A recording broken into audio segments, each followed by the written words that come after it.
기대해 나에게 주신 하루를 때론 피곤하고 일어나기 싫고 널 깨우는 알람 소리에 짜증도 나겠지만 안녕하세요. 오늘도 푸른 말씀 임세휘 목사입니다. 반갑습니다. 주무시지 않고 나를 지키셨네. 오늘을 나에게 주셨네. 새 말씀 안에 주가 주신 사랑과 은혜와 능. 오늘 하나님께서 우리에게 주시는 말씀은 출애굽기 23장 1절로 7절까지 말씀입니다. 너는 거짓된 풍설을 퍼뜨리지 말며 악인과 연합하여 위증하는 증인이 되지 말며 다수를 따라 악을 행하지 말며 송사의 다수를 따라 부당한 증언을 하지 말며 가난한 자의 송사라고 해서 편벽되이 두둔하지 말지니라. 네가 만일 네 원수의 길 잃은 소나 나귀를 보거든 반드시 그 사람에게로 돌릴지며 네가 만일 너를 미워하는 자의 나귀가 짐을 싣고 엎드러짐을 보거든 그것을 버려두지 말고 그것을 도와 그 짐을 부릴지니라. 너는 가난한 자의 송사라고 정의를 굽게 하지 말며 거짓 일을 멀리하며 무죄한 자와 의로운 자를 죽이지 말라. 나는 악인을 의롭다 하지 아니하겠노라. 아멘. 우리가 살펴본 본문은 하나님께서 출애굽한 이스라엘 백성들에게 십계명을 허락하시고 또 율법을 허락하시면서 어떻게 살아가는 것이 하나님 백성답게 의롭게 또 정의롭게 살아갈 수 있는지 구체적인 지침을 가르쳐 주시는 것 중에 일부입니다. 1절을 보면 너는 거짓된 풍설을 퍼뜨리지 말며 라고 말하고 있습니다. 한마디로 거짓 말을 하지 말라는 거예요. 거짓 소문을 퍼뜨리지 말라는 겁니다. 여러분, 우리 주변을 살펴보십시오. 확인되지 않은 일들, 확인되지 않은 뉴스들을 마치 기정사실인 것처럼 퍼뜨리고 또 그것으로 누군가를 끌어내리고 공격하고 또 누군가는 그것에 피해를 받고 희생양이 되고 이런 비극적인 일들이 얼마나 많이 벌어지고 있습니까? 하나님은 1절 말씀을 통해서 너는 거짓된 소문을 퍼뜨리지 말고 라고 이야기함으로써 우리에게 확인되지 않은 일들이나 또한 거짓을 함부로 입에 올리지 말 것을 당부하고 있습니다. 또 1절 중반절 하반절 보면 이렇게 말하고 있습니다. 악인과 연합하여 위증하는 증인이 되지 말며 라고 말하고 있어요. 그러니까 1절 상반절하고 1절 중반절 하반절이 서로 연결되는 말씀인데 거짓된 소문을 퍼뜨리는 이유가 무엇인가? 악인과 연합했기 때문이라는 거예요. 악인과 연합했기 때문에 내가 무언가를 얻어내기 위해서 내가 무언가에서 이득을 보기 위해서 상대방이 죽든 말든 상대방이 피해를 보든 말든 어떻게 해서든 거짓 소문을 퍼뜨려서 내 이익을 취하고 내가 얻을 것을 구하고 이런 악한 사람들의 생각, 악한 사람들의 삶의 방법을 따라가지 말라는 것입니다. 그래서 1절 중반절에는 이것을 뭐라고 규정하냐면요. 이것이 악인과 연합하는 것이다. 이렇게 말하고 있습니다.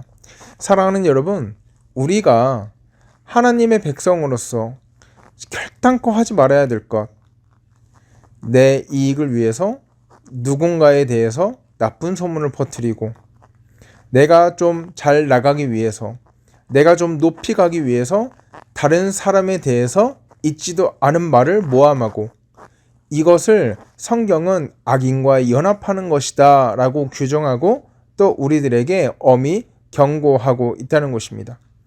그런가 하면 2절에 이렇게 말하고 있습니다. 다수를 따라 악을 행하지 말며 송사의 다수를 따라 부당한 증언을 하지 말지니라 이렇게 말하고 있어요. 2절이 말하는 것은 무엇일까요? 많은 사람들이 공통된 목소리를 낸다고 해서 그게 진리가 아니라는 거죠. 다수가 똑같은 주장을 한다고 해서 그것이 진리가 될 수 없다는 거예요. 다수가 똑같은 목소리를 낼지라도 하나님의 기준에 보았을 때 그것이 진리가 아니라면 악이 된다는 거죠. 그러니 얼마나 많은 사람들이 같은 목소리를 내었는가가 중요한 것이 아니라 그 목소리가 하나님 편에 보았을 때 옳은가 아니면 그른가, 항상 그것을 염두하고 고민하는 삶을 살아가야 한다는 거죠. 많은 사람이 주장한다고 해서 그것을 따라가지 말라는 거예요. 자, 여기까지 말씀에 대해서 동의하지 못하는 분은 없을 거예요. 당연히 거짓 증언하면 안 되고, 그리고 헛소문 퍼뜨려서 사람을 곤혹스럽게 하면 안 되고, 또 2절처럼 다수를 따라서 악을 행하고 위증하고 그렇게 하면 안 돼요. 그런데 3절 말씀 보시면 또 이렇게 말하고 있습니다. 가난한 자의 송사라고 해서 편벽되이 두둔하지 말지니라.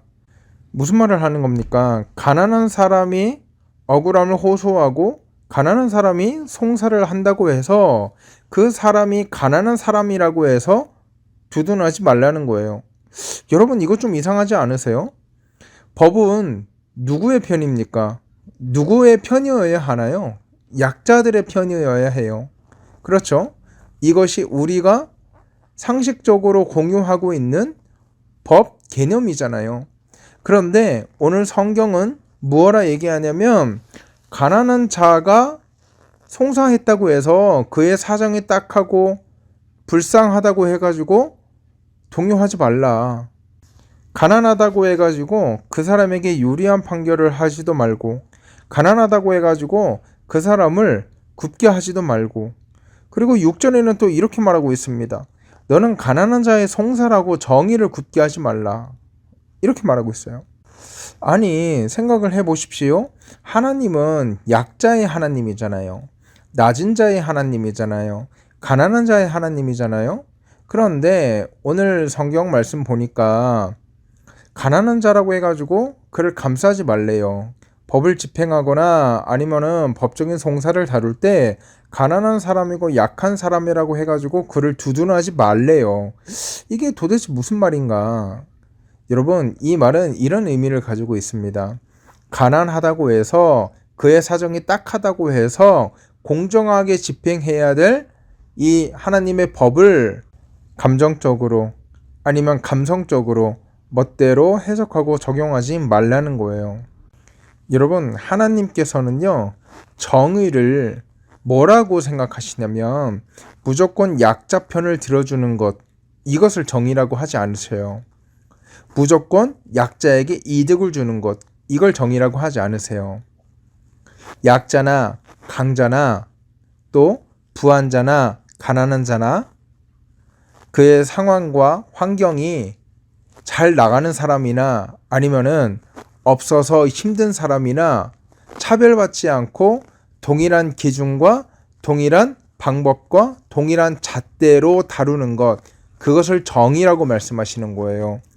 그렇기 때문에 여러분, 오늘 말씀은 우리에게 정의란 도대체 무엇이냐를 가르쳐주고 있습니다. 정의란 무엇입니까? 오늘 말씀을 비추어 봤을 때 많은 사람들이 한 목소리를 내고 있다고 해서 그것을 따라가는 것, 그게 정의가 아니라, 또 악한 사람들의 목에 힘을 실어주는 것, 그게 정의가 아니라, 또 반대로 가난한 사람이라고 해가지고 그를 두둔해주고 그의 편이 되어주고 그의 입장이 옳다고 말해주는 것, 그것이 정의가 아니라, 하나님이 말씀하시는 정의는 하나님의 말씀, 하나님의 법이 그 사람의 상황과 환경에 상관없이, 가진 수준과 배운 지식에 상관없이 동일하게 동등하고 똑같이 적용되어지는 것, 이것이 하나님의 정의라고 말씀하시는 것입니다. 사랑하는 여러분, 이제 말씀을 마칩니다. 하나님께서 말씀하시는 정의는요, 우리의 상황과 환경을 뛰어넘습니다. 우리가 많이 배우고 많이 가졌다고 해서 하나님의 정의가 내 편이 될 수 없는 것입니다. 하나님의 정의는 우리가 하나님의 편이 되어야 되는 겁니다. 하나님이 나를 감싸주고 나를 편들어주고 그런 개념이 아니라 내가 하나님의 정의에 맞추어서 생활하는 것, 그것이 참된 성도가 살아가야 할 삶의 태도이며 삶의 모습인 것입니다. 오늘 이 아침 기도하실 때, 하나님, 내가 하나님 편에 설 수 있도록 도와주십시오. 하나님의 정의로우심을 내가 살아갈 수 있도록 도와주십시오.